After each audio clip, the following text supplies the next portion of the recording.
میگذارم آروم هرچی پشتم جامون، میگذارم دووم نداره بغض تو گلوم. این لحظه جلو چه سری تموم شد، هرچی رو دیدم گذشت چه نامهربون. میگذارم آروم هرچی پشتم جامون، میگذارم دووم نداره بغض تو گلوم. این لحظه جلو چه سری تموم شد، هرچی رو دیدم گذشت نامهربون. بخشش یا تلافی از سینم هراهی، من زدم قیدم رو روانی و روانی. اوزام کلپس باید گذشت، از چشمم افتاد کلی آدم 2000 تومن. خنده هات خوشگل خوش رو، میفهمیم پشتت کن رو. قفصم نامری تنها زندونی که جرمش گم بود.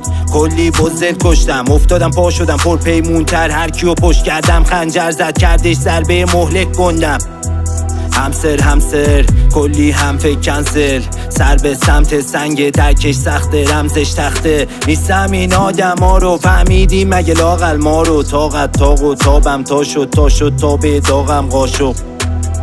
میگذارم آروم هرچی پشتم جامون، میگذارم دووم نداره بغض تو گلوم. این لحظه جلو چه سری تموم شد، هرچی رو دیدم گذشت چه نامهربون. میگذارم آروم هرچی پشتم جامون، میگذارم دووم نداره بغض تو گلوم. این لحظه جلو چه سری تموم شد، هرچی رو دیدم گذشت نامهربون. صداها تو سرم لابلاشون یکی برن، دست بقیه‌شو کردم جا تو کردم.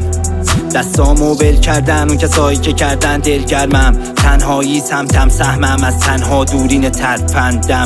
این مسیر رفت برگشت لذت راهش مقصد مرگ. مردم اینجا چند دفعه دنیا پیچید خلعت رفت. دیدم تش مثل فیلمه در گوشم یکی پچ میگه، یکی کفشت مثل ریگه خدا زندونیتون بشکست میله. ما تا دور ساکت کلی حرف بود زیر لاکش، سپردم تابش نورش از قلبم کرد تابش. دیدم نیستم قابل باختم خودم و شدم کامل. این زندون منزل ماه هر روز اینجا محکمه داغه.